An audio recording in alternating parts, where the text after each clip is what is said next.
जय जय जय नमोस्तु नमो सिद्धाणं नमो ऐर्याणं नमो वच्छायाणं नमो योगी सवसां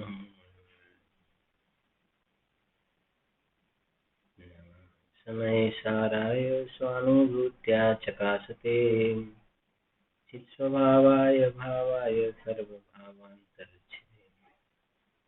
तीन भुवन में सार वीतराग विज्ञानताम शिव स्वरूप शिव का नमः प्रयोग समाई सूर्य सुर नर पति वंद्यने प्रविनष्ट घाति कर्मने प्रणमन करु धर्म करताम तीर्थ श्री महावीर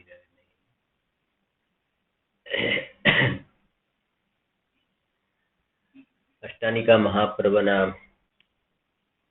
पावन दिवसो पूर्ण थता આજનો દિવસ ગુજરાતી અને મરાઠી પ્રમાણે અષાઢ વદ એકમ અને શાસ્ત્રમાં જે વિધાન છે એ પ્રમાણે શ્રાવણ વદ એકમ આપણા અંતિમ શાસન નાયક ભગવાન મહાવીર સ્વામીની સૌથી પ્રથમ વખત વિપુલાચલ પર્વત પર દિવ્ય ધ્વનિ ખરવાનો પાવન પ્રસંગ બન્યો. 66 દિવસ પહેલા એમને સંમેદ શિખર એની પાસે રુજુવાલિકા નામની નદીના કિનારે 42 વર્ષની ઉંમરમાં એમને કેવલ જ્ઞાન પ્રગટ થયું. લોકાલોક જ્યાં ઝલકવા લાગ્યું. ત્યારબાદ વિહાર કરતા કરતા તેઓ પ્રસિદ્ધ એવી રાજગૃહી નગરીમાં વિપુલાચલ પર્વત પર સૌથી પ્રથમ વખત ભગવાનની દિવ્ય ધ્વનિ ખરવાનો પ્રસંગ બન્યો. એ આજનો દિવસ છે. આજના દિવસે આપણે એ દિવસને યાદ કરીને ભગવાન મહાવીર સ્વામીએ આપણને કેવા ઊંચા પ્રકારના સિદ્ધાંત બતાવ્યા કે બધા ભગવાન છો, બધા ભગવાન થાવ. કેટલી સંક્ષિપ્તમાં બહુ મોટી વાત ભગવાન મહાવીર સ્વામી આપણને દાનમાં આપી, પ્રભાવનામાં આ સમજાવ્યું કે બધા ભગવાન છો દ્રવ્ય સ્વભાવથી અને પર્યાયમાં બધા ભગવાન થાવ. વીર શાસન જયંતિ પર્વ તરીકે આજનો દિવસ ઉજવાય છે. ખરા અર્થમાં તો વીર શાસન જયંતિ આજે ઉજવી ત્યારે કહેવાય કે પોતાની પર્યાયની અંદર શુદ્ધાત્મા સ્વભાવના આશ્રય વીરતાને પૂર્વે પોતાની પર્યાયની અંદર સમ્યક દર્શન જ્ઞાન ચારિત્રની વીરતાને પ્રગટ કરે. આત્મામાં એક વીર્ય નામની શક્તિ છે કે સ્વરૂપની રચનાના સામર્થ્ય રૂપ વીર્ય શક્તિ. એ કહે છે કે આત્મામાં આવું સામર્થ્ય છે. અનાદિકાલથી આજીવે પોતાની પર્યાયની અંદર પુરુષાર્થ દ્વારા વીરતા દ્વારા પોતાની પર્યાયમાં રત્નત્રયની રચના નથી કરી. અનાદિકાલથી આજીવે રાગ દ્વેષ વિકારી ભાવોની રચના કરી છે. એટલે એના જીવનમાં ધર્મની પ્રજાની ઉત્પત્તિ નથી થઈ.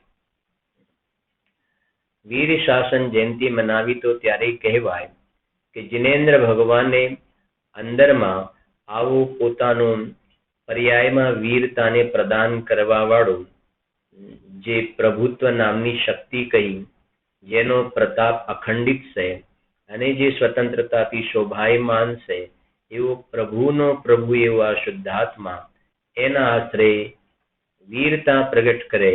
એને સાચા અર્થમાં વીર શાસન જયંતિ પર્વનો ઉત્સવ મનાવ્યો છે. ગુરુદેવશ્રીના શબ્દોમાં કહીએ તો વિપુલાચલ પર્વત ઉપર જિનેન્દ્ર ભગવાને હાટડી ખોલી. આજે હાટડી ખોલી, દિવ્ય ધ્વનિ ખરી. દુકાન નથી કે હાટડી ખોલી.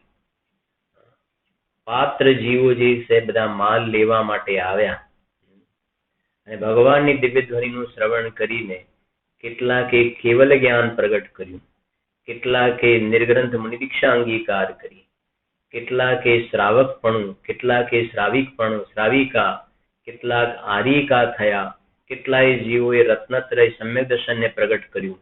ભગવાનની વાણી સાંભળવા માટે દેવલોકમાંથી અસંખ્ય દેવો આવે, ત્રિયંચ ગતિના જીવો આવે સાંભળવા માટે, અને ભગવાનની વાણીનું શ્રવણ કરી અને અંદરમાં પોતાના ભગવાન આત્માને જોઈ લે એવા પ્રકારની આજે ભગવાને જગતના જીવો ભગવાન બને એના માટે ઓમ ધ્વનિનો પ્રસંગ બન્યો. ઓમનો અર્થ એક શુદ્ધાત્મા થાય છે, ઓમનો અર્થ ભગવાનની દિવ્ય ધ્વનિ થાય છે, ઓમનો અર્થ પંચ પરમેષ્ટિ થાય છે. એવી ઓમ ધ્વનિનો આજે પ્રસંગ બન્યો. जिनकी धुनि है ओंकार रूप निरक्षरमय महिमायनुप दशष्ट महाभाषा समेत लघु भाषा सात शतक सुचेत. जिनकी धुनि है ओंकार रूप અને સમશરણમાં બેઠેલા 12 કોઠામાં બેઠેલા દરેક જીવો પોતપોતાની ભાષામાં ભગવાનની વાત સમજી જાય છે. બીજી રીતે ગુરુદેવે કહ્યું કે આ એક પ્રકારથી મહાવીર ભગવાનના મુખ્યતાથી વાત કરીએ ને, આગળના તીર્થંકરોને હમણાં ગૌણ કરીએ તો આજનો દિવસ સમયસારની રચનાનો દિવસ છે. સમયસારની રચનાનો દિવસ કેમ કે ભગવાનની જ્ઞાનમાં આવ્યું, દિવ્ય ધ્વનિમાં આવ્યું. ગણધર દેવે દ્વાદશાંગની રચના કરી, અને દ્વાદશાંગની અંદર એના એક અવયવની અંદર આ સમયસાર જે ભગવાન કુંદકુંદ આચાર્ય દેવે લખ્યું ને, તો ગણધર દેવ દ્વાદશાંગના પાઠી હતા. ધીરે ધીરે જ્ઞાન ઓછું થતું ગયું અને આ કુંદકુંદ આચાર્ય દેવ દ્વારા સમયસારને આપણને લાભ પ્રાપ્ત થયો. તો એ સમયસાર આવ્યું ક્યાંથી? તો કહીએ છે ને, તીર્થંકર કી ધુની ગણધર ને સુની અંગ રચે ચુની જ્ઞાન. ત્યાંથી વીર હિમાચલ તે નિકસી ગુરુ ગૌતમ કે મુખ કુંડ ઢરી હૈ. સંસારી જીવના ભાવ મરણો ટાળવા કરુણા કરી. સરિતા વહાવી સુધા તણી પ્રભુ વીર તે સંજીવની.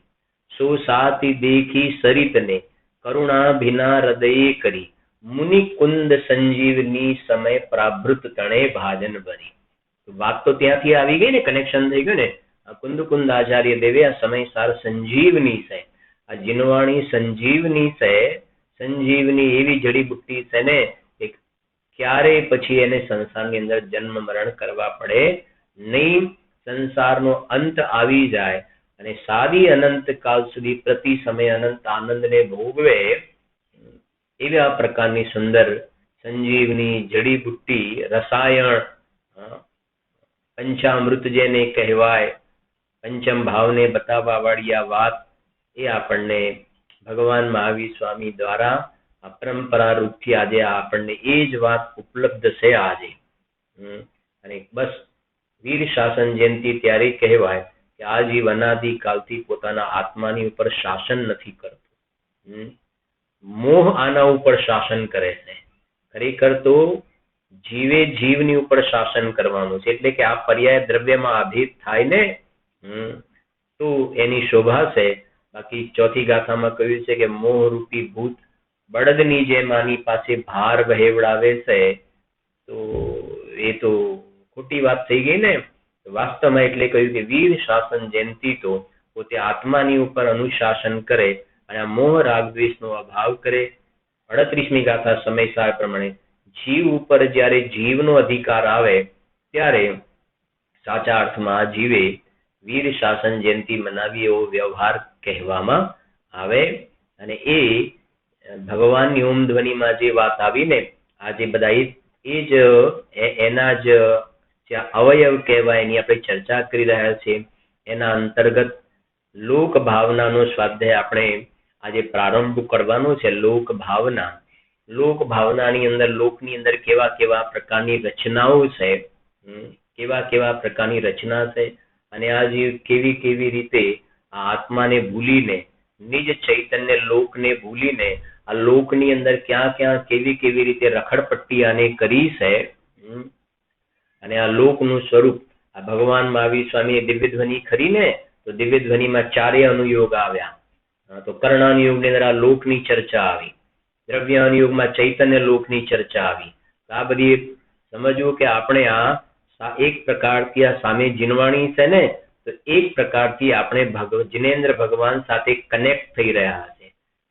ભગવાન સાથે ક્ષેત્રની અપેક્ષા જો સિમંદર ભગવાન સાથે કનેક્ટ થઈ રહ્યા છે, કાળની અપેક્ષાએ જોવા તો ભગવાન મહાવીર સ્વામી સાથે કનેક્ટ થઈ રહ્યા છે. નથી કહેતા તમારી આ ટેકનિકલ ભાષામાં કેમ કનેક્ટ નથી થતું, કનેક્ટ નથી થતું, કનેક્ટ નથી થતું. આજે પુણ્યના ઉદયથી આપણે તીર્થંકર ભગવંતોની આ વાણી જે છે ને, તો એના બહાને વાણીના બહાને ભગવાન સાથે આપણે કનેક્ટ થઈ રહ્યા છીએ. એમ નથી કહેતા કે ભાઈ છેક આગળથી પાવર આવતો ઇલેક્ટ્રિક પાવર પણ વહેતો વહેતો આપણા ઘર સુધી આવે છે ને, તો આપણે એની સાથે કનેક્ટ થઈ ગયા, એની સાથે કનેક્ટ થઈ ગયા. તો આ છે કે જે ભગવાનની ઓમ ધ્વનિ આપણા પાસે આજે ઉપલબ્ધ છે ને, તો એક પ્રકારથી આપણે જિનેન્દ્ર ભગવાન સાથે કનેક્ટ છીએ. આપણે કનેક્શન તૂટી ના જાય એ જોવાનું. નથી કહેતા ભાઈ છોડી દેશે, છોડી દેશે, છોડી દેશે. આ બહારમાં કહે છે ને, આપણે જોતા હોય ને કે વચ્ચે વચ્ચે છૂટી જાય છે. છૂટી ન જાય એના માટે તારે સાવધાન રહેવાનું છે. તેમાં લોક ભાવનાની આપણે ચર્ચા કરીશું. દોલતરામજી દ્વારા રચિત પાઠ કરીશું આપણે. 10મા નંબરનો છંદ છે લોક ભાવના, 12 નંબરનો છંદ છે. બહુ સુંદર છંદ છે. કિન્હુ ન કરો ન ધરે કો, ષડદ્રવ્યમયી ન હરે કો, સોલોક માહી બિન સમતા, દુઃખ સહે જીવનિત ભ્રમતા. પછી બીજો આપણે પાઠ કરીએ. 4 પ્રકારની ભાવના છે ને, એની અંદર 2nd નંબરમાં આપણે જોઈએ શું કહે છે. મંગતરાયજીની ભાવના જોઈએ આપણે. લોક ભાવના. લોક અલોક આકાશ માહી થિર, નિરાધાર જાનો, પુરુષ રૂપ કર કટી ભય, सट द्रव्य न सो मानो, इसका कोई न करता हरता, अमित अनादि है, जीवर पुद्गल नाचे आमे, कर्म उपाधि है, पाप पुण्य सो जीव जगत में, निज सुख दुख भरता, अपनी करनी आप भरे, सिर और के धरता, मोह कर्म को नाश मेट कर, सब जग की आशा, निज पद में थिर होय लोक के, शीस करो वाशा, निज पद में थिर होय लोक के, शीस करो वाशा. ત્યાર પછી અહીંયા આપણે જોઈએ આગળ ભૂદરદાસજીની ભાવનામાં. 14 રાજુ તંગ નભ, લોક પુરુષ સંઠાન, તામે જીવયનાદિતે, ભરમત હે બિન જ્ઞાનમ. કેવા સુંદર ભાવ ભરેલા છે પંડિત શ્રી જયચંદજી છાબડાજી. लोक स्वरूप विचारिके, लोक स्वरूप विचारिके, आत्म रूप निहारी, परमार्थ व्यवहार गुणी, मिथ्या भाव निवारी. હવે જોઈએ કે આપણે સમજીએ એને જરાક શું કહે છે અહીંયા લોક ભાવનામાં. દોલતરામજી દ્વારા રચિત જે છે એને પહેલા થોડું સમજીએ, વચ્ચે જરૂર પડશે તો આપણે જે બીજી બોલ્યા એનો પણ આપણે આધાર લઈશું. મેં તમને વાત કરી હતી કે મોક્ષ શાસ્ત્ર ગ્રંથ પણ સાથે રાખજો, તત્વા સૂત્ર અને કેટલાક ચાર્ટ તમારી પાસે હોય તો પણ આપણે એનો રેફરન્સ જરા જોઈશું. હું પણ શક્ય એટલું તમને સમજાવવાનો પ્રયત્ન કરીશ તમને, બરાબર. અને ખાસ યંગસ્ટર વગેરેને ખૂબ સમજમાં પણ આવશે, ગમશે પણ ખરો વિષય, બધાને ગમે એવો જ વિષય છે. આ ગમે એવું જ હોય છે, આની અંદર નહીં ગમવાનો કોઈ પ્રસંગ જ નથી. બરાબર. જુઓ શું કહે છે, કિન હું ન કરો ન ધરે કો, ષડ દ્રવ્યમયી ન હરે કો, સો લોક માહી બિન સમતા, દુઃખ સહે જીવ નિત ભ્રમતા. ચિત્ર છટાડાની અંદર બતાવ્યું પણ છે, લોકનું ચિત્ર બતાવ્યું પણ છે. બરાબર છે કે નહીં? ખાલી તમને મારી રીતે જરા બતાવી દઉં, તમારી પાસે હશે તો ખરું જ, પણ આપણે આના રેફરન્સથી આપણે જરા સમજીશું. દરેકને આ 3 લોકનો નકશો ખ્યાલ તો છે જ. બરાબર છે કે નહીં? અમે સિંગલ બતાવ્યું છે, 3 ડાયમેન્શનમાં બધાને ખ્યાલ પણ છે, મોટા ભાગે બધાને 3 ડાયમેન્શનની અંદર એનું માપ ને વગેરે આપણે પછી જોઈએ પણ છીએ. સૌથી પહેલા આપણે જરાક સમજીએ કે આ જે લોક છે ને, લોક ભાવનામાં આ લોક છે, આ લોકનું સ્પેસ, લોક વિશ્વમાં ક્યાં આવેલ છે? લોકેશન, માય લોકેશન, લોકનું લોકેશન, વેર ઇઝ લોકનું લોકેશન, ક્યાં છે લોકનું લોકેશન? બરાબર છે કે નહીં? પછી આપણે લોક કોને કહેવાય, લોકના સ્વરૂપને સમજીશું. લોકનું લોકેશન કઈ જગ્યાએ છે, કઈ જગ્યાએ લોક આવેલો છે? બરાબર છે કે નહીં? ભારતમાં, ઓસ્ટ્રેલિયામાં, સ્વર્ગમાં, નરકમાં, અમેરિકામાં, કઈ જગ્યાએ લોક આવેલો છે? ઘણા યાત્રામાં જાય તો બતાવે ને ભાઈ, હા જો આ રહ્યો લોક, 3 લોક આ રહ્યો. તો જુઓ, સરસ સમજજો, બહુ સુંદર વિષય છે કે જે આ લોક જે છે, જગતમાં 6 દ્રવ્ય છે તો આપણને ખ્યાલ છે, જીવ, ઉદ્ગલ, ધર્મ, અધર્મ, આકાશ અને કાળ, 6 દ્રવ્ય છે. જેને આપણે કહીએ છીએ લોકને સમજતા પહેલા આપણે વિશ્વને સમજીશું. વિશ્વ અને લોકમાં ફરક છે, બરાબર સમજજો. વિશ્વ અને લોકમાં, વિશ્વ કોને કહેવાય? તો જ્યાં જીવ, પૂદગલ, ધર્મ, અધર્મ, આકાશ અને કાળ એ 6 દ્રવ્યના સમૂહને વિશ્વ કહેવાય. 6 દ્રવ્યના સમૂહને વિશ્વ કહેવાય. ક્યારેક આવું પણ કહેવામાં આવે છે કે વિશ્વમાં 6 દ્રવ્ય રહેલા છે. સમજો, વિશ્વમાં 6 દ્રવ્ય રહેલા છે. તો વિશ્વ નામની કોઈ એક અલગ વસ્તુ છે ને એમાં 6 દ્રવ્ય રહેલા છે એવું નહીં સમજવાનું. બરાબર છે કે નહીં? જેમ આપણે કહીએ ને, ગોળમાં ગળપણ છે, ગોળમાં ગળપણ છે, બરફમાં ઠંડક છે, સાકરમાં મીઠાશ છે. તો ગોળમાં ગળપણ જે કહ્યું ને, ગોળમાં ગળપણ, તો ગોળ નામની એક અલગ પદાર્થ છે અને એની અંદર મીઠાશ ભરેલી છે એવું નહીં. ફરીથી, ડબ્બામાં ગોળ છે, ડબ્બામાં ગોળ છે અને ગોળમાં ગળપણ છે. ફરક પડી ગયો ને? ડબ્બામાં ગોળ, તો ડબ્બો અને ગોળ તો અલગ થઈ ગયા, પણ ગોળમાં ગળપણ, તો ગોળ નામનો પદાર્થ અલગ ને એમાં ગળપણ અલગ એવું નથી. એવી રીતે સમજો, વિશ્વમાં 6 દ્રવ્ય, જયારે એમ કહેવામાં વિશ્વમાં 6 દ્રવ્યો, તો વિશ્વ એક અલગ પદાર્થ છે ને એની અંદર 6 દ્રવ્ય ભરેલા છે એવું નહીં. ભલે કથન એવા પ્રકારે આવે, પણ આપણે એને આવો ભાવ સમજો. વિશ્વમાં 6 દ્રવ્યો એટલે શું? કે 6 દ્રવ્યનો સમૂહ, એને વિશ્વ કહેવાય. વિશ્વ એટલે શું? કે જ્યાં, વિશ્વ એટલે શું? કે જ્યાં આ 6 દ્રવ્ય જે જોવામાં આવે છે ને એને વિશ્વ કહેવામાં આવે છે. આ સિવાય 6 દ્રવ્ય સિવાય વિશ્વમાં બીજું કશું હોતું નથી, કશું બાકી ના રહ્યું. વિશ્વ કહેતા બધું આવી ગયું, જગતમાં બધું જ આવી ગયું. વિશ્વ કહેતા બધું જ આવી ગયું. તો બધામાં શું આવ્યું? કે આ 6 દ્રવ્ય આવી ગયા. બસ આ 6 દ્રવ્ય જ્યાં જોવામાં આવે એને વિશ્વ કહેવાય. વિશ્વનું લોકેશન ક્યાં?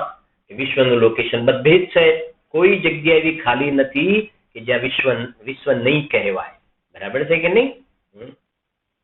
જુઓ, હવે પછી એની અંદર લોકની અંદર આ 6 દ્રવ્યમાંથી લોકમાં કેટલા દ્રવ્ય આવેલા છે પછીની વાત છે, પણ વિશ્વ એને કહીશું કે આ 6 દ્રવ્યનું અસ્તિત્વ જ્યાં છે ને, બરાબર છે કે નહીં? તો 6 દ્રવ્યના સમૂહને વિશ્વ કહેવામાં આવે છે. બરાબર? તો એની અંદર એક આકાશ નામનું દ્રવ્ય છે.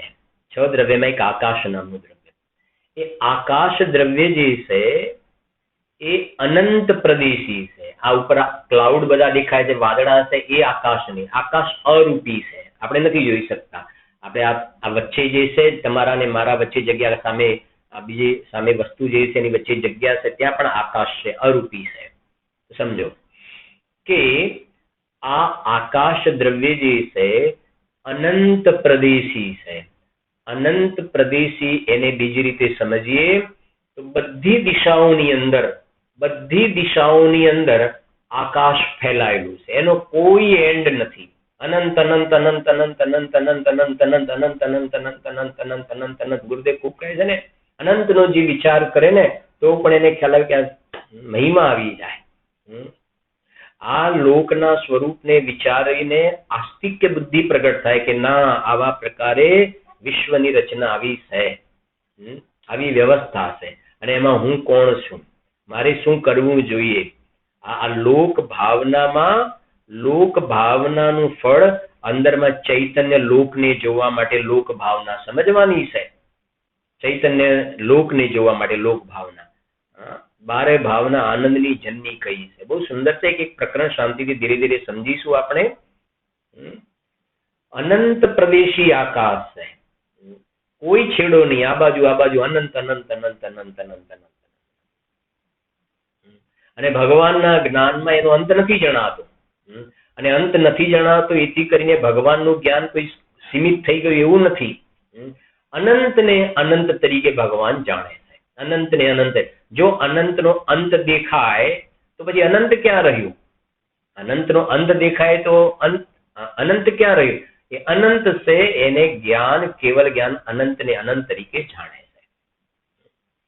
તો બધી દિશાઓની અંદર આ આકાશ અનંત પ્રદેશી જે છે ને એ ફેલાયેલું એક આકાશ, એક અખંડ દ્રવ્ય છે. અખંડ એક આકાશ દ્રવ્ય છે. એ આકાશ દ્રવ્યના બિલકુલ સેન્ટરમાં, નથી લાગતું કોઈ પણ વસ્તુને એકદમ પરફેક્ટ સેન્ટર કાઢવામાં આવે, તો આ આખું જે આકાશ દ્રવ્ય છે એના બિલકુલ અતિ મધ્યમાં, એકદમ સેન્ટરમાં આ લોક જોવામાં આવે છે. આ લોકની જે વાત છે, લોક ભાવના, કે લોક ક્યાં છે, જે કહે ને લોકનું લોકેશન ક્યાં છે લોક? તો કે છે આ અનંત પ્રદેશી આકાશ છે, એના અતિ મધ્યમાં એકદમ સેન્ટરમાં આ લોક જોવામાં આવે છે. આ લોક ત્યાં છે.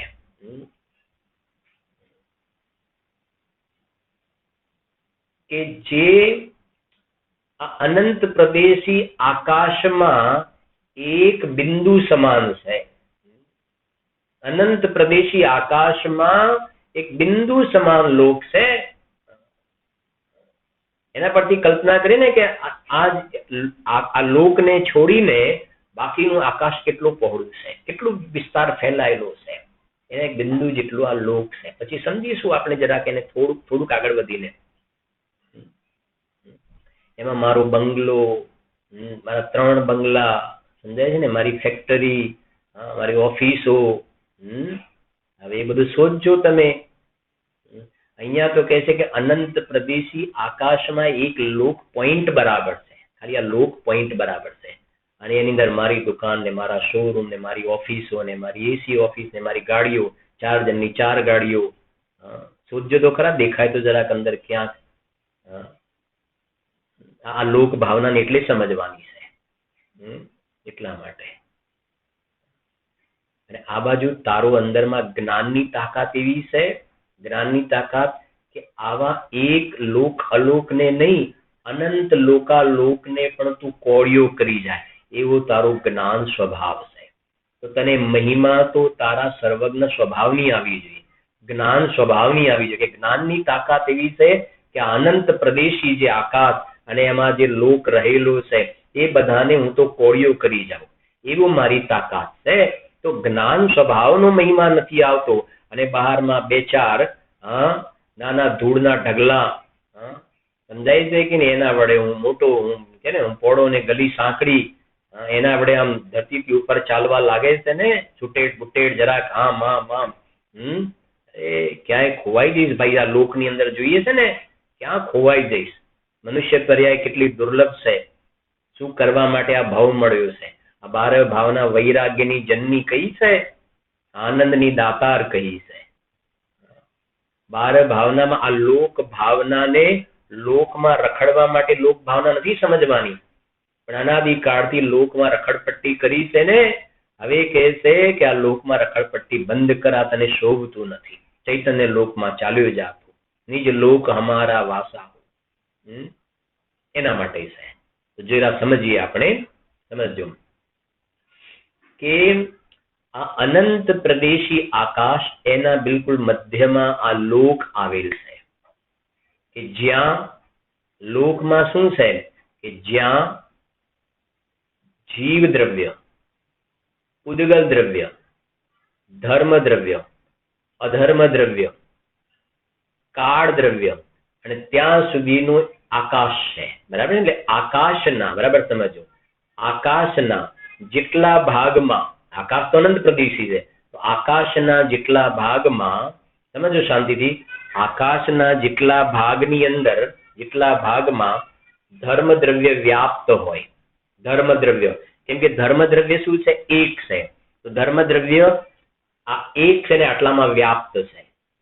અધર્મ દ્રવ્ય એક ને આટલામાં વ્યાપ્ત, ફેલાયેલું છે, એક જ છે ને આટલામાં વ્યાપ્ત.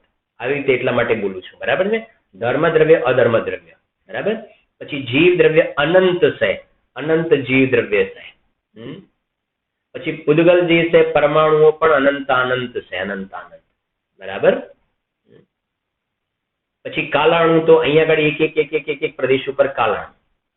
તો આકાશ દ્રવ્યના જેટલા ભાગમાં, ફરીથી આકાશ દ્રવ્યના જેટલા ભાગમાં ધર્મ દ્રવ્ય, અધર્મ દ્રવ્ય, જીવ દ્રવ્ય, ઉદ્ગલ દ્રવ્ય અને કાળ દ્રવ્ય જેટલા ભાગમાં જોવામાં આવે એને લોક કહેવામાં આવે છે. લોક, લોકાકાશ અલગ છે, લોક અલગ છે. બરાબર સમજો. લોકાકાશ જે છે એ તો આકાશનો એક ભાગ છે. લોકાકાશ આકાશનો એક ભાગ કે જ્યાં આ જીવાદી પાંચ દ્રવ્ય જોવામાં આવે છે. જીવાદી પાંચ દ્રવ્ય જ્યાં જોવામાં આવે છે એવા આકાશના એક ભાગને લોકાકાશ કહેવાય. અને લોક કોને કહેવાય? લોક કોને કહેવાય? કે જ્યાં આ જીવાદી પાંચ દ્રવ્ય રહેલા છે એને લોક કહેવામાં આવે છે. અને એ એરિયાને, એ જગ્યાને, એટલા ભાગને આકાશના ભાગ તરીકે ઓળખીએ તો લોકાકાશ કહેવામાં આવે છે. બરાબર? તો સમજો જરાક કે આ લોકની અંદર આવી રીતે ધર્મ, અધર્મ, જીવ, ઉદ્ગલ અને કાલ દ્રવ્ય રહેલા છે. હમણાં આપણે મંગતરાયજીની ભાવનામાં એક બહુ સરસ પંક્તિ આવી. આની અંદર સમજો, આ લોકની અંદર નાચે છે કોણ? નાચે છે કોણ? એમને બહુ સરસ લખ્યું.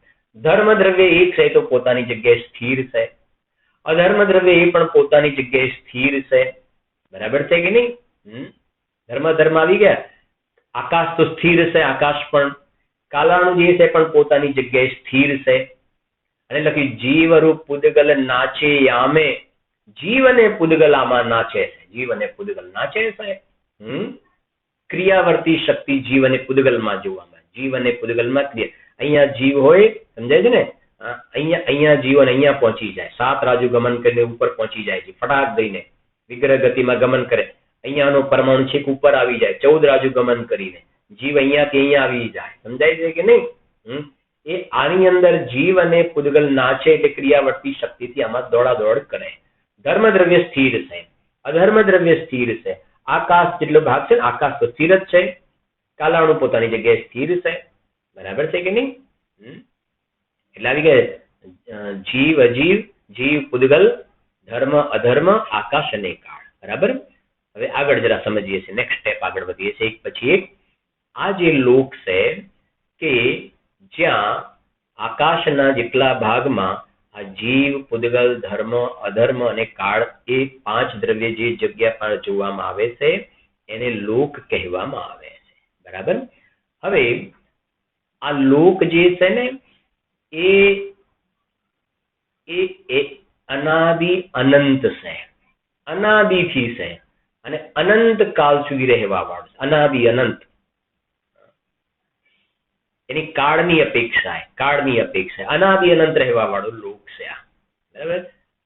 અનાદિથી છે એનો મતલબ એ નવો ઉત્પન્ન થયો પછી થોડો ટાઈમ રહેશે અને પછી આનો નાશ થઈ જશે એવું નથી.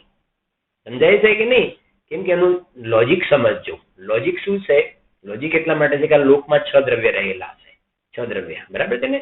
અને જે આકાશ અલગ છે, આકાશ જેટલો ભાગ છે ને એ ગાડી, તો લોકની અંદર આ 6 દ્રવ્ય રહેલા છે ને. બરાબર. આ 6 દ્રવ્યમાંથી એક પણ દ્રવ્યનો નાશ તો થતો જ નથી. અનાદિ અનંત છે તો ઓટોમેટિક લોક અનાદિ અનંત થઈ ગયો ને. અનાદિ અનંત છે. બરાબર. બીજી વાત સમજો.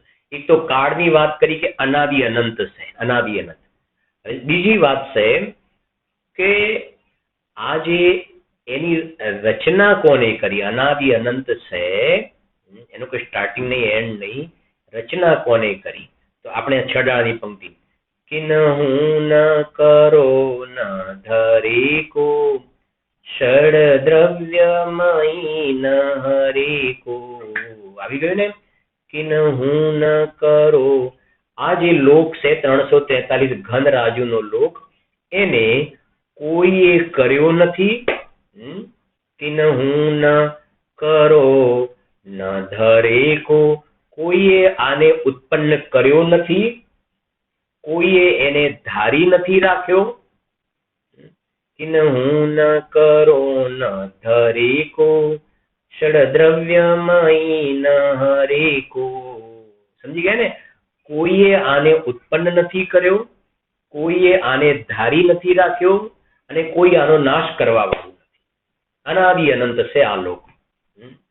કોઈ એમ કહે કે આ ઈશ્વરે આ લોકને ઉત્પન્ન કર્યો, ઈશ્વર આને ધારીને રહેલા છે અને ઈશ્વર આનો નાશ કરવા વાળા, તો કે છે કોઈ ઈશ્વરે આ લોકને ઉત્પન્ન નથી કર્યો, ઈશ્વર આને ધારીને રહ્યા છે એવું એ નથી, અને આનો નાશ ઈશ્વર કરી નાખશે એવું પણ નથી. કોઈ આના કરતા ધરતા હરતા છે નહીં. ઈશ્વર માને ભગવાન છે ખરા. આ લોક ભાવનામાં ભગવાન ક્યાં ક્યાં હોય છે એ પણ આપણે ભણીશું. ભગવાન છે ખરા, પણ ભગવાનના જ્ઞાનમાં લોકને અલોક બધું જણાય. પણ ભગવાન કોઈ લોકને ઉત્પન્ન કરે, લોકની રક્ષા કરે, લોકનો નાશ કરે એવું ભગવાનનું સ્વરૂપ નથી. ભગવાનનું નહીં, કોઈનું એ નહીં. કોઈનું એ નહીં. સમજો એક એક વસ્તુ કે આ લોકની અંદર જે 6 દ્રવ્ય કયા, એટલે કે ષડ દ્રવ્યમયી 6 દ્રવ્ય સ્વરૂપ આ લોક જે છે, તો કે છે કે એમાં કિન્હુ ન કરો ન ધરે કો ષડ દ્રવ્યમયી ન હરે કો. તો આ જે લોકની અંદર જે 6 દ્રવ્ય જે જોવામાં આવે છે, જેમ પેલું કહ્યું ને વિશ્વમાં 6 દ્રવ્ય, એમ લોકમાં તો લોક નામનો એક અલગ પદાર્થ, લોક નામનો, એની અંદર આ બધા દ્રવ્ય ભરેલા છે એવું નહીં સમજવાનું. પાછું લોકમાં 6 દ્રવ્યો, તો લોક નામનો એક પદાર્થ અને એની અંદર આ જીવાદી 5 દ્રવ્ય રહેલા છે એવું નહીં સમજવાનું. પણ આ જીવાદી 5 દ્રવ્ય આકાશના જેટલા ભાગમાં જોવામાં આવે છે એને લોક કહેવામાં આવે છે. બરાબર. હવે આ જે દ્રવ્ય રહેલા છે, જીવ, પૂતગલ, ધર્મ, આકાશ, કાળ, તો એ કહે છે એની અંદર આકાશનું તમારે દરેક વખતે ખાસ સમજો ને એટલો ભાગ ને બાકી એની સાથે કનેક્ટેડ છે, એની સાથે રિલેટેડ સમજી લેવાનો ભાગ. બરાબર. 6 દ્રવ્યની વાત એને અપેક્ષિત સમજવાની. હવે અહીંયા કહે છે કે સમજો કોઈનું કરતા ધરતા હરતા નથી. આ અંદરમાં જે બધા દ્રવ્ય રહેલા છે, બરાબર, અહીંયા બધે જ ધર્મ દ્રવ્ય છે, અહીંયા બધે જ અધર્મ દ્રવ્ય છે, અહીંયા બધે જ આકાશ છે. અહીંયા એક પણ જગ્યા એવી નથી કે જીવ નથી. એક પણ જગ્યા એવી નથી કે જીવ નથી. એક પણ જગ્યા એવી નથી કે જ્યાં પૂતગલ નહીં જોવામાં આવે. બરાબર. શાંતિથી સમજો લોકને. એક પણ જગ્યા એવી તમને નહીં જોવા કે જ્યાં પૂતગલ નહીં હોય, અને એક પણ જગ્યા એવી નહીં જોવામાં આવે કે જ્યાં કાલાણું નહીં હોય. ફરીથી આમાંથી તમે એક જગ્યા એવી બતાવો કે જ્યાં જીવ ના હોય. જીવ ના આવી જગ્યા બતાવો લોકમાં. જો જીવ વગરનું માનશો ને તો લોકની વ્યાખ્યા જે જોવામાં આવે છે કે જ્યાં જીવાદી 5 દ્રવ્ય જે આકાશના જે ભાગમાં જોવામાં આવે એને લોક કહેવાય. એનો અર્થ એ થયો કે લોકના એક પણ પોઈન્ટ એવો ખાલી નથી કે જ્યાં જીવ નહીં હોય. બધે જીવ રહેલા છે, બધે જીવ રહેલા છે. એટલે તો આપણે બોલ્યા હમણાં ભાવનાની અંદર, બહુ સરસ ભાવના છે ભૂતરદાસજીની. 14 રાજુ ઉતંગ નભ, 14 રાજુનો લોક છે. આની હાઈટ 14 રાજુ છે. પછી આપણે એક સ્ટેપ આવીશું. 14 રાજુની હાઈટ છે. રાજુ એટલે શું છે એને પણ સમજીશું આપણે. 14 રાજુ ઉતંગ નભ, લોક પુરુષ સંઠાન, તામે જીવ અનાદિતે, ભરમત હે બિન જ્ઞાન. આ 14 રાજુના લોકમાં આ નીચે નરક છે, ઉપર સ્વર્ગ છે, અહીંયા વચ્ચે મધ્ય લોક છે, બરાબર છે ને. આ અધોલોક છે, આ ઉર્ધ્વ લોક છે, આ મધ્ય લોક છે, ઉપર અહીંયા સિદ્ધશિલા છે. આ કહે છે કે 14 રાજુનો જે લોક છે એની અંદર બધી જગ્યાએ આ જીવ અનાદિકાળથી રખડપટ્ટી કરી રહ્યો છે. બધી જગ્યાએ રખડે છે. રખડે છોકરો હોય ને એમ આત્માના અનુભવ વગર, સમ્યક દર્શનની પ્રાપ્તિ વગર, ભગવાન મહાવીર સ્વામીની વીર શાસન જયંતિનો દિવસ તેને આત્માનો અનુભવ ના કર્યો, ભગવાનની વાણીની અંદરમાં આત્મસાત ન કરીને, એટલે અંદરમાં સમ્યક દર્શન જ્ઞાન પ્રગટ ન કર્યું ને, તામે જીવ અનાદિતે, ભરમત હે બિન જ્ઞાન. આત્મા બિન જ્ઞાન એટલે સમ્યક જ્ઞાન, અહીં ગાડી આત્મજ્ઞાન. આત્માના અનુભવ વગર આ જીવ આ લોકની અંદર આમથી આમ રખડ્યા કરે છે. એક વાત કહું તમને જરાક, સમજજો જરાક. આ નથી કહેતા કે ભાઈ અમારે થોડું સમજશે કે એક વસ્તુ ખ્યાલ આવશે કે ભાઈ અમારે શું છે કે 3-4 સેન્ટર બાંધી રાખ્યા છે, એવું કહે છે ને બધા વ્યાપારી લોકો. એક અમારી મેઇન ઓફિસ અહીંયા, પછી શું પેલું ભોપાલ જવાનું, આ બાજુ કહેવાય તો હૈદરાબાદ જવાનું, આ બાજુ મદ્રાસ જવાનું, પછી આ બાજુ અમારે એક દિલ્હી સેન્ટર બાંધેલું છે, એક પેલી બાજુ આસામનું સેન્ટર બાંધેલું છે, બરાબર છે કે આ બાજુ રાજસ્થાન એક સેન્ટર. પછી અમારે 4-5 સેન્ટર કરવાના. ખ્યાલ આવે છે કે નહીં? એ સિવાય બીજે ક્યાંય નહીં જવાનું. મારે તો એ કેવું છે, સમજાય છે ને અનુભવ? 4-5 સેન્ટર થી બાંધી રાખે છે, કહે છે ને. અહીંયા જિનેન્દ્ર ભગવાન કહે છે કે આમાંનું એક પણ સેન્ટર તે બાકી નથી રાખ્યું. આપણે આ સમજવાનું. પેલો તો સ્થૂળ વ્યવહાર છે. આને ખરેખર સમજી અને આ બધી જગ્યાએ આ બધા સેન્ટરોની અંદર તે અનંતવાર પરિભ્રમણ કર્યા છે. પંચ પરાવર્તનની અંદર ક્ષેત્ર પરાવર્તન આવે છે ને, ક્ષેત્ર પરાવર્તન બધી જગ્યાએ તે રખડેલો છે, બધા સેન્ટર કરેલા છે.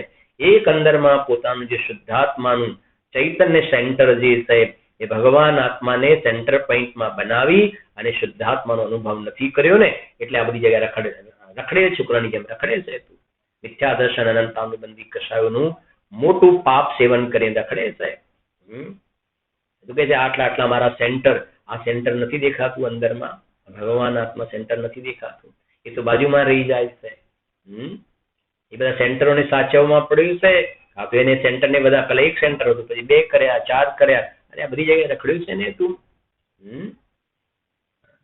એટલે આપણે આ લોક ભાવનાની અંદર મેં કહ્યું ને, ખાલી કરણાન યોગની ચર્ચા નહીં, એની સાથે દ્રવ્યાન યોગ અને ચરણાન યોગ, વૈરાગની ચર્ચા પણ બધી આવશે આની સાથે. ખાલી મેથેમેટિક્સ કોરું નથી ભણવાનું આપણે. બરાબર છે કે નહીં? ગુરુદેવજીના સમાધિ મરણ ઉપરના સુંદર વ્યાખ્યાન ચાલી રહ્યા છે ને, સમાધિ મરણ પરના પુરુષાર્થ સિદ્ધિ ઉપાય ઉપર સમાધિ મરણ નામના કેટલા 3-4 થઈ ગયા ને. એની અંદર બહુ જ એક સરસ વાત આવી ને, જરાક એ વાત પણ આપણે શેર કરી લઈએ. બહુ સરસ વાત આવી સમાધિ મરણમાં કે સમ્યક દ્રષ્ટિ જ્ઞાની ધર્માત્મા જે છે ને, સમાધિ મરણનો ઈચ્છુક, એને આત્માના આશ્રય જે રત્નત્રયનો વૈભવ પ્રાપ્ત થયો છે, એ સમજે છે કે આ જ મારી સંપત્તિ છે. મને ભગવાન આત્માના આશ્રય સમ્યક દર્શન જ્ઞાન ચારિત્ર ધન પ્રાપ્ત થયું ને, એ જ મારું ધન છે, એ જ મારી સંપત્તિ છે. હવે મારે અહીંયા દેહ છૂટી જશે ને, પછી મારે બીજો ભાવ ન કરવો પડે તો સારું, પણ બીજો ભાવ કરવો પડે. પણ આ મેં રત્નત્રયની સંપત્તિ પ્રગટ કરી છે ને, એ રત્નત્રયની સંપત્તિ આ દેહ છૂટે તો સાથે સંપત્તિ ના છૂટી જાય, એના માટે એ નિરંતર સાવધાન છે. નિરંતર સાવધાન છે કે અંદરમાં આ જીવન પર્યંત પુરુષાર્થ કરીને મેં સમ્યક દર્શન પ્રગટ કર્યું છે, સમ્યક જ્ઞાન પ્રગટ કર્યું છે. આ રત્નત્રયની સંપત્તિ મેં કમાણી કરી છે ને, મનુષ્ય પર્યાયમાં ખરેખર આ સમ્યક જ્ઞાનની મેં કમાણી કરી છે ને, મારે આ ધન સાથે લઈને જવાનું છે, આ ધન મારે સાથે લઈને જવાનું છે. અને એના માટે એ સમ્યક દ્રષ્ટિ નિરંતર સાવધાન રહે છે. કેમ કે જો આ ધન છૂટી ગયું એટલે કે જો મિથ્યા દ્રષ્ટિ થઈ ગયું તો એ એને પોસાતું નથી. એટલે સમ્યક ગુરુદેવ ખૂબ કહ્યું, સમ્યક દ્રષ્ટિ જીવ એ કહેવાય ને, બહારમાં આજે આ રસનો ત્યાગ, એકાસન, ઉપવાસ, પ્રોષદ ઉપવાસ, આનો ત્યાગ, એ બધા અભ્યાસ કેમ કરે છે? શા માટે એવો અભ્યાસ કરે છે જ્ઞાની ધર્માત્મા પુરુષ? એટલા માટે અભ્યાસ કરે છે કે મરણનો પ્રસંગ જયારે આવશે ને, મરણનો પ્રસંગ આવે તો એવું બને ને કે ભાઈ તમારે 3 દિવસ કશું એને હમણાં કશું ખવડાવતા નહીં, ખવડાવશો ને તો ઝેર થઈ જશે, પાણી નહીં આપતા નહીં તો પોઈઝન થઈ જશે, એમને આવું નહીં આપતા, એ સિવાય શરીરમાં બીજા બધા રોગ આવી જાય. તો એ વખતે જોવામાં આવે છે ને, ભાઈ બોટલ ચડાવે તો 3 દિવસ સુધી એમને કંઈ આપતા નહીં, કશું આપવા. આ તો જોઈએ જ છે ને, આપણે બધાએ આવું ભોગવેલું પણ હશે કે 2 દિવસ સુધી 3 દિવસ સુધી કશું આપતા નહીં એમને. તો જ્ઞાની વિચારે છે કે વૃદ્ધાવસ્થામાં આવા બધા દિવસો આવશે જ, એટલે પહેલેથી મેં આવા પ્રકારનો અભ્યાસ કરેલો હશે ને, અભ્યાસ કરેલો હશે તો છેલ્લે સમય આવું બધું છોડવાનો પ્રસંગ આવે તો મારા પરિણામ બગડી ના જાય. સમજો, એ બધાનો અભ્યાસ કરે છે, ધર્મ નથી, ન્યાય સમજજો. આજે મારે ઉપવાસ છે, આજે એકાસન છે, આજે આ નથી ખાવાનું, આજે આ નથી ખાવાનું, એ બધો જે અભ્યાસ કરે છે ને ધર્મ નથી, પણ અંદરમાં જે મેં ધર્મ પ્રગટ કર્યો છે ને એની સુરક્ષાના બાહ્ય સાધન છે, એ બાહ્ય સાધન છે. છેલ્લે મારા, કેમ કે મેં એવો અભ્યાસ કર્યો હશે ને, અને કહે કે ભાઈ તમારે 3 દિવસ સુધી કશું લેવાનું નથી, તૈયાર છો. સમજાય છે કે નહીં? એ અભ્યાસ કર્યો છે. કેમ? હવે કહે છે કે મારા પરિણામ નહીં બગડે અને મારું આ રત્નત્રય રૂપી ધન છે ને હું સાથે લઈને જઈશ, મને કોઈ ચિંતા નથી. ત્યારે પછી ગુરુદેવશ્રીએ બહુ કડક શબ્દોમાં કહ્યું પણ છે, આ તો જે અંદરમાં સમ્યક દ્રષ્ટિ જીવ છે એને અંદરમાં આ રત્નત્રયનો વૈભવ પ્રગટ્યો છે ને, એ સમાધિ મરણનો ઈચ્છુક છે કે મારે આ ધન લઈ જવું છે સાથે. મિથ્યા દ્રષ્ટિ અજ્ઞાની પાસે તો ધન જ નથી, એની પાસે તો મિથ્યાત્વ અને અનંતાનુબંધી કશાયો પડેલી છે. એને સમ્યક દર્શન પ્રગટ જ નથી કર્યું, સમ્યક જ્ઞાન પ્રગટ જ નથી કર્યું, રત્નત્રય પ્રગટ, એ શું સાથે લઈ જશે? એ તો મિથ્યાત્વ અને કશાયો લઈને જશે સાથે. એ શું સાથે લઈને જશે? જયારે આ વાત આવે ને ત્યારે કેટલાક કે નહીં, આ સંસ્કાર આગળ કામમાં આવે ને, આ સંસ્કાર આગળ કામમાં આવે ને, એનો મતલબ અત્યારે તો એને મિથ્યા દર્શન લઈને જવું છે, અત્યારે તો એને મિથ્યા દર્શન ને કસાય લઈને જવું છે ને. સંસ્કાર તો કામ આવે, એનો મતલબ એને અંદરમાં સમ્યક દર્શન નથી પ્રગટ કરવું, જવું છે મિથ્યા દર્શન કસાય લઈને. નામ સંસ્કારનું આપે છે, સમજજો. તો એના માટે હું કહું છું હંમેશા કે અત્યારે તને જે અવસર મળ્યો છે, સાચા દેવ શાસ્ત્ર ગુરુ મળ્યા, ગુરુદેવ શ્રી મળ્યા, આ બધી વાતો મળી ગઈ ગુજરાતી ભાષામાં, હિન્દી ભાષામાં, મરાઠી, કન્નડ, દરેકને પોતપોતાની ભાષામાં આ બધું મળી ગયું ને, તો આ પૂર્વમાં સંસ્કાર નાખ્યા છે એનું તો ફળ છે. પૂર્વમાં એવી જાતિના સંસ્કારોનું તો આ ફળ આવ્યું છે, આવો બધો અવસર મળ્યો. હવે તું સંસ્કારને આગળ કરીને પુરુષાર્થ ગૌણ નહીં કરતો, સંસ્કારને તું આગળ કરે છે એમાં તારો પુરુષાર્થ ઢીલો પડી જાય છે. સ્વાનુભૂતિ દર્શનમાં બોલ છે, તમારે વાંચવો તો વાંચજો. એટલે અત્યારે હવે સંસ્કારને નથી આગળ કરવા, સંસ્કારનો રોલ તો પૂરો થઈ ગયો છે, સંસ્કારનો રોલ પૂરો થઈ ગયો છે, પુણ્યનો રોલ પૂરો થઈ ગયો છે, રોલ પુરુષાર્થનો આવે છે, પુરુષાર્થનો રોલ આવે છે. અને એ કહે છે કે અંદરમાં રત્નત્રય પ્રગટ કર્યું હશે ને, સમ્યદર્શન જ્ઞાન ચારિત્ર પ્રગટ કર્યા છે, તો જ્ઞાની નિરંતર જાગૃત છે કે મને આ જે ચૈતન્ય ચિંતામણી પ્રાપ્ત થયું છે ને એ ચોરાઈ ના જાય, એના માટે સાવધાન રહે છે, અને એટલે જે કહ્યું ને, તામે જીવ અનાદિતે, અજ્ઞાની જીવ જે છે એને તો બહારમાં કરોડ, 2 કરોડ, 5 કરોડ, 10 કરોડ એ બધું ધૂળ બધી જે ભેગી કરી છે ને, હવે એ કહે છે કે એ સાથે આવશે કે નહીં આવે? તે તો પેલું રત્નત્રય ધન પ્રાપ્ત કર્યું નથી, એ તો પ્રશ્ન જ નથી. અને આ તો તું જોવે જ છે ને, આ જોવે છે કે બધા મૂકીને જ જાય છે, તું એ મૂકીને જવાનું છે. સમજાય છે કે નહીં? અને એ સંબંધીના પાપના પોટલા બાંધ્યા છે, પાપ ભોગવવા જવાનું છે તારે. ક્યાં? કે આપણે જોઈશું એટલે ખબર પડશે કે આ 343 ઘન રાજુના લોકમાં સૌથી વધારે જે સ્પેસ જગ્યા રોકવા વાળું એકેન્દ્રીય જગ્યા આ જે મોટો જગ્યા છે ને એમાં સૌથી મોટી જગ્યા, સૌથી મોટી શું 343 ઘન રાજુમાં એક પણ જગ્યા એવી બાકી નથી કે એકેન્દ્રીય જીવ ના હોય. એક પણ જગ્યાએ બાકી જે એકેન્દ્રીય જીવ ના હોય, બધી જગ્યાએ ત્રસ જીવો તો ત્રસનાડીમાં જ છે. ખાલી ત્રસ જીવ ત્રસનાડીમાં જ છે. નારકી નરકમાં છે, દેવ મધ્યલોકમાં, અધોલોકમાં ને સ્વર્ગમાં છે, ઉર્ધ્વલોકમાં એકેન્દ્રીય જીવ બધે રહેલા છે. બહુ મોટો વિસ્તાર છે. ક્યાંક અવતાર થઈ જશે પછી શું કરીશ તું, શું કરીશ? એટલે મેં કહ્યું ને કે આપણે એને આખી આવી રીતે આ ભાવનાને સમજીશું. આપણે અંદરમાં આપણને હૃદયમાં એ તો થવું જોઈએ ને કે આ શું કહેવા માંગે છે. તો સમજીએ જરાક કે આ જે લોક જે છે ને આને કોઈએ બનાવેલો નથી. કેમ નથી બનાવેલો? કેમ કે આ લોકની અંદર જે જીવાદી દ્રવ્ય રહેલા છે ને એમાં એ દરેક દ્રવ્ય અનાદિ અનંત છે. દરેક દ્રવ્ય અનાદિ અનંત શાશ્વત છે. દરેક દ્રવ્ય અનાદિ અનંત શાશ્વત છે. અને એક દ્રવ્ય બીજા દ્રવ્યનું કઈ કશું કરતું નથી, કઈ કશું કરતું નથી. બરાબર છે કે નહીં? એટલે કહે છે કે હું ન કરો ન ધરેકો ષડ દ્રવ્યમયી ન હરેકો. એટલે કોઈ કહે કે આ લોક જે છે કોઈ ભગવાને બનાવેલો છે, ભગવાન આ બધું મેન્ટેન કરી રહ્યા છે. કોઈ તો વળી એવું કહે છે કે અત્યારે જે મહામારી ફેલાવી છે ને ભગવાને મહામારી, સમજ ના હોય ને, ભગવાને મહામારી ફેલાવી છે એટલે પછી આવા પ્રકારના તમે જાપ કરો ને આમ કરો તેમ કરો તો ભગવાન પ્રસન્ન થઈ જાય અને આ બધો રોગ દૂર થઈ જાય. તો એવું કોઈ ઈશ્વર ભગવાન આવા કરતા ધરતા હરતા હોતા નથી. ઈશ્વર તો છોડો પણ જગતમાં એક દ્રવ્ય બીજા દ્રવ્યનું કંઈ કરતું નથી. જે ટોડરમલજી સાહેબે મોક્ષમાર્ગ પ્રકાશકમાં લખ્યું છે એની વિશેષ ચર્ચા આપણે નેક્સ્ટ સ્વાધ્યાયની અંદર કરીશું.